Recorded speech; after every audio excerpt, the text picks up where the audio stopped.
What's going on, guys? It's Zach here. Bring you guys in a fantasy football video. This one I'll be going over my top 10 tight ends. I recently finished up doing my projections for this 2020-24 season, and I just sort of going through those and giving you guys where these guys came out in my initial projections. Obviously, I don't necessarily even agree with where these players came out, but it is just how they got statted out for me. So I'll sort of talk about where I have these guys ranked, whether or not I necessarily agree with it, and what I just generally feel about these players coming up for this season. On top of that, I've already put out videos going over the quarterbacks, running backs, and wide receivers. So if you haven't seen those videos, I highly recommend you go take a look at those. They were a lot of fun to make. Hopefully, they'll be a lot of fun for you guys to look at as well. After this, I'll be doing some mock drafts. I'll be doing some breakouts, values, busts, sleepers, all of that good stuff. We've got a lot of videos coming up, and it's going to be a really fun off season. I'll be here all off season and during the regular season. So, getting really excited about football. I'm recording this on Tuesday the 14th. Tomorrow, we're going to get the NFL schedule released, so that's exciting. We could even start sort of looking at schedules if we really wanted to. So yeah, going to be a lot of fun. And yeah, with that, let's just get into my tight end 10. You're seeing right here, Hunter Henry came in as my tight end 11, so he just barely didn't make the list here. Starting things off at my tight end 10 so far, I've got Dallas Goedert. He's currently being drafted as the tight end 12 in most drafts right now, going around pick 110 overall. I think Dallas Goedert is still an extremely talented tight end. I think that in the right situation, he could easily be a tight end that puts up really good numbers, but the real issue for me here is just that this is going to be an offense that's going to function mostly through A.J. Brown and Devonta Smith through the air, and then Saquon Barkley's obviously going to do a lot for this Eagles offense on the ground. So I just don't know exactly where Dallas Goedert fits into that. He's never been a guy that's put up a lot of touchdowns, so you can't really bank on that, especially in an offense that's going to be so run heavy. We know when they get near the goal line, they're not going to throw a lot of touchdowns from the one because they can just push Jalen Hurts in the end zone. So I don't think the touchdown upside is necessarily there, but Dallas Goedert is a talented player, and he could find a way to be efficient enough to make it work out. But I think he's a low end tight end one. It's going to be a boomer bust week, so you're going to really just be hoping for a big player, a score out of him. And I just don't know how many scores he's going to get this season. So um, I don't think I'd be super excited about it. If you want to look at a potential silver lining here, the Eagles did bring in Kellen Moore. He's their new offensive coordinator, and he has historically utilized the tight end position a lot more than what the Eagles did last year. Think back to like Dalton Schultz 2 years ago in Dallas. So it's certainly possible, but I don't know exactly what's going to happen there. I think I've got him pretty statted out appropriately here, right around tight end 10. Up next, we've got Pat Fryermuth coming in as my tight end 9. He's currently being drafted as the tight end 16, going 142nd overall. So this is actually the tight end that I have ranked the highest above consensus of all the guys in this list. And I get why he's being drafted as the tight end 16. We know it's going to be a low pass volume offense in Pittsburgh. We're not expecting this to be a very high octane offense in general, but we do have to remember that Russell Wilson, even though he's not necessarily playing at the level that he had earlier on in his career, he's always been extremely efficient from a touchdown production standpoint. Even last season, he finished ninth in the NFL in passing touchdowns, despite not starting the last two games of the season. Had 26 passing touchdowns. He's going to be a guy that's going to throw for about two passing touchdowns a game. And in this offense, there's a real case to be made here that Pat Fryermuth could legitimately be number two on the team in targets behind George Pickens. We'll see what Roman Wilson does. We know they're going to use the running backs out of the backfield as well, but there's not a lot of like consistent target competition in this offense. So I think Pat's got a shot to be a guy that could easily be number two in targets. We've seen him perform at a high level in the red zone as well before. Think back to his rookie year with Big Ben there. He's got a shot here to potentially score double-digit touchdowns if things break right. Could see 80, 90 targets over the course of the season. And I think if things break right, he's technically got like top five upside of the position. I'm not drafting him at all to be like that, but I think as far as where he's being drafted, he's definitely a value right now. Up next, we've got Jake Ferguson coming in as my tight end 8. He's currently being drafted as the tight end 9, going 85th overall. He could easily be number 2 in Dallas in terms of targets this season. He's frequently targeted in the red zone. And honestly, I think there's a case to be made that I'd be super comfortable with him as my tight end 1 going into the season. When I'm looking for a breakout tight end, there's two things I tend to look for. Pat Fryermuth fit the bill here as well. You're looking for a tight end that's going to have red zone and touchdown usage, be a guy that could potentially put up double-digit touchdowns over the course of the season. And then you're also looking for a tight end that could be second or first on his team in targets. So think about guys like Travis Kelce, Mark Andrews, the guys we'll talk about later. Those are guys that can certainly put up big numbers because they're going to be so frequently targeted and they're going to be on good offenses and could easily be guys that can put up a high touchdown number. And Jake Ferguson fits the bill there. They've got Brandon Cooks as the wide receiver 2 in the offense. Cooks is going to be even a year older. I think it's reasonable to assume here that Jake Ferguson could easily be second on the team behind CD in targets. And the Cowboys are going to throw the ball a ton. They don't have the running backs on their roster to lean on that. And Dak Prescott's a good quarterback. He's going to throw for 30 or more touchdowns again probably this season. And if that happens, you do have that 10 touchdown upside for Jake Ferguson. So I like Jake Ferguson a lot. I think he's being a good, going in a good spot right now. And I don't think I would mind at all waiting at the tight end position and drafting him later on. Up next, we got Evan Ingram coming in as my tight end 7, also being drafted as the consensus tight end 7, going 68th overall. We just know Ingram is going to be heavily peppered with targets. He's a guy that they absolutely love to get the ball to close to the line of scrimmage. There are a lot of mouths to feed in Jacksonville, obviously. They've got Christian Kirk. Gabe Davis came over this offseason. They drafted Brian Thomas Jr. We know Travis Etienne's going to get his as well. So that's the concern, is that even though Ingram could technically finish first on his team in targets, I think you could see a lot of guys just end up around that 90 to 100 target share or target spot over the course of the season. Ingram is not a guy that's historically scored a lot of touchdowns either. His red zone usage hasn't been fantastic, but touchdown variance can be fluky, and I do believe this Jaguars offense is talented. So I think there's definitely a potential here for Evan Ingram to put up some touchdown numbers, but you're definitely preferring him in PPR. He gets used close to the line of scrimmage a lot. He's just a safe tight end. It depends on what you're looking for at the tight end position. He's going to be a guy that's not going to goose you. He's going to give you some points every single week. He'll be a reliable asset for you, but he's just probably not going to have those week winning performances. I would bet against him having a 2 touchdown game this season. I would bet against him having a 120 to 150 yard receiving game at any point in the season. But he could also finish top 3 at the position in targets over the course of the season as well. So it's just what you're looking for. I think Ingram's a great player, though, and if you want to just play that safe floor game with your tight end position, he's a good guy to go with. Up next, we've got my tight end 6, currently being drafted as the tight end 11, and that's going to be David Njoku. I was honestly surprised to see that he's being drafted as the tight end 11, just given how well he performed at the end of last season. But he is admittedly super tough to really stand out, just because his primary production last season came with Joe Flacco under center. Obviously, Deshaun Watson's back under the helm here. Joe Flacco no longer a part of the Cleveland Browns roster. They did get Jameis Winston to fill that backup quarterback role, which is actually a big deal in Cleveland. We know Deshaun Watson's missed a lot of time over the last couple of weeks. Having a quarterback who's maybe not necessarily a winning quarterback in the NFL, but it's definitely someone that can distribute the ball to receivers in Jameis Winston makes you a little bit more comfortable here with Njoku. The other concern with Njoku is that Cleveland did add Jerry Jeudy this offseason, trading for him from the Broncos.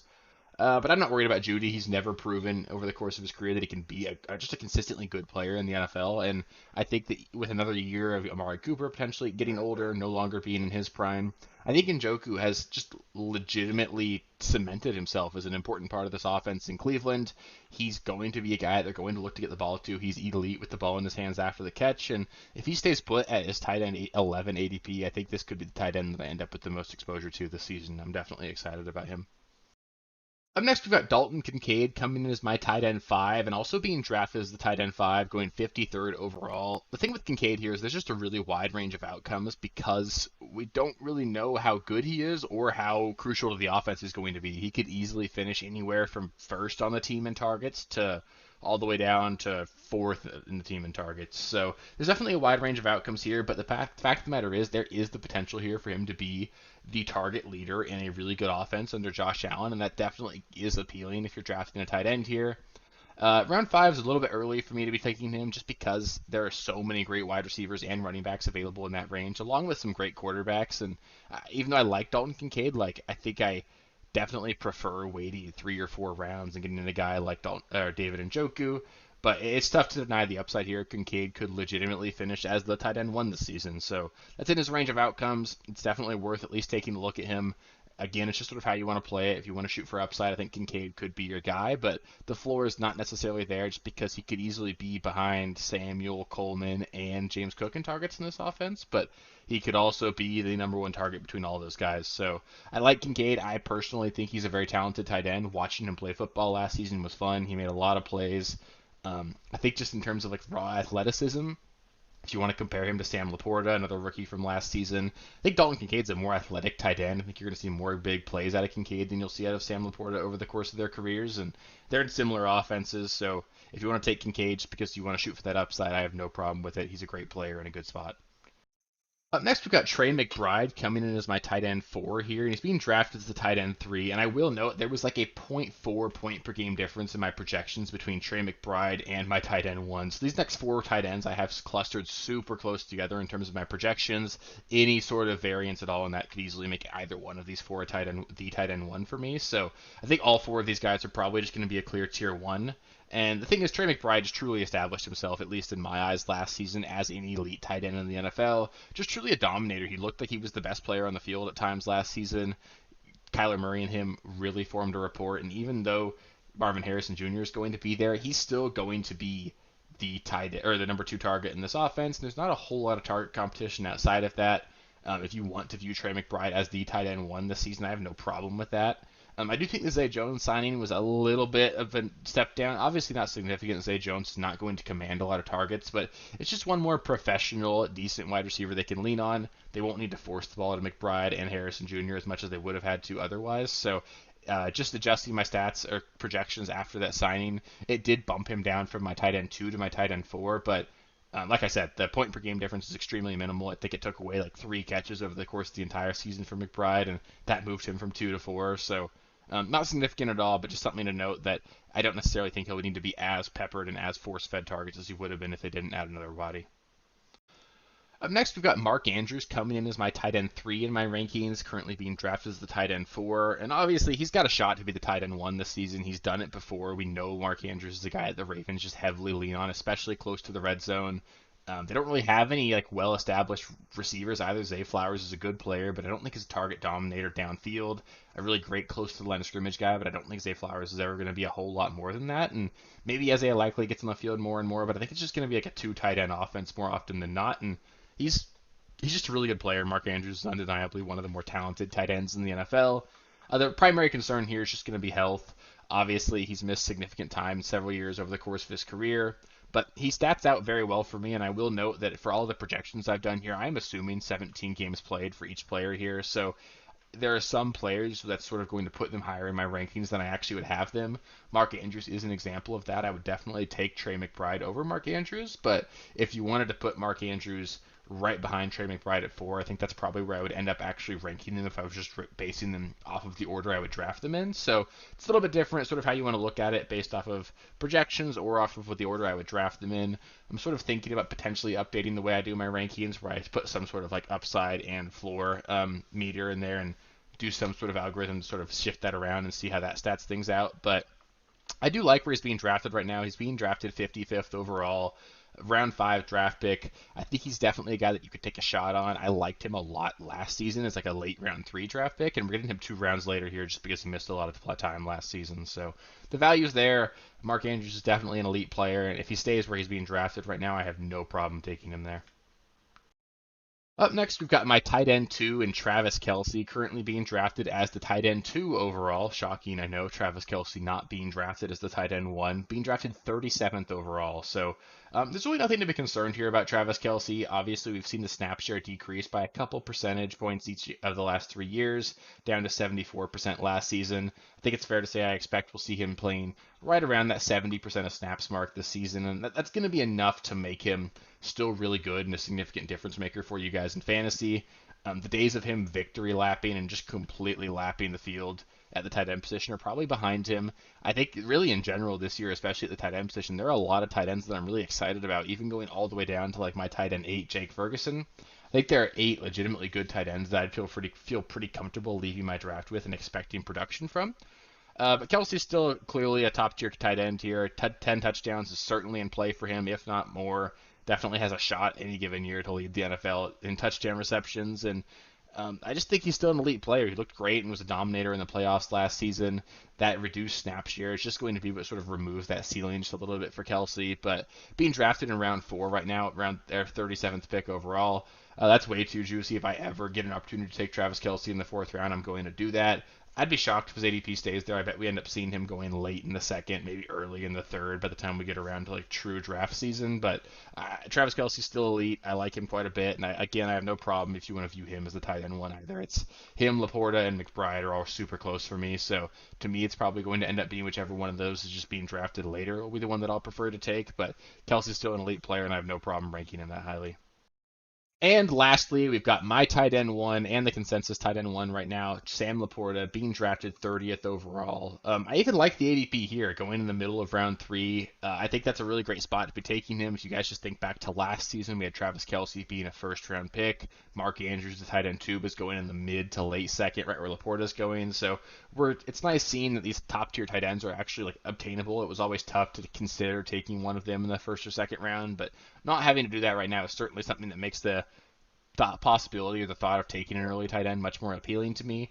What I will note, though, is Sam Laporta did get lucky with touchdown production last season. He scored 10 touchdowns based off of expected touchdown output, just sort of based off of where he was being utilized around the field. You would have expected he'd score closer to that 6 or 7 touchdown mark, but he's in a great offense. They're going to use him near the goal line, so he certainly could put up a high touchdown total again, but I just don't know that I would necessarily bet on it.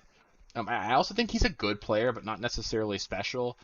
Like I said, I think Dalton Kincaid's a better athlete than him, but he's a good player. He's super crucial to the offense, and this is going to be an offense that I think, again, he'll probably finish number 2 on in targets, just right behind Amon-Ra St. Brown, who's obviously going to have a ton of targets. So I've got no issue taking him in round 3. I think I prefer the values of getting Trey McBride in round 5. Talked about Njoku being my favorite value as well, but Laporta could legitimately be the tight end 1 again this season.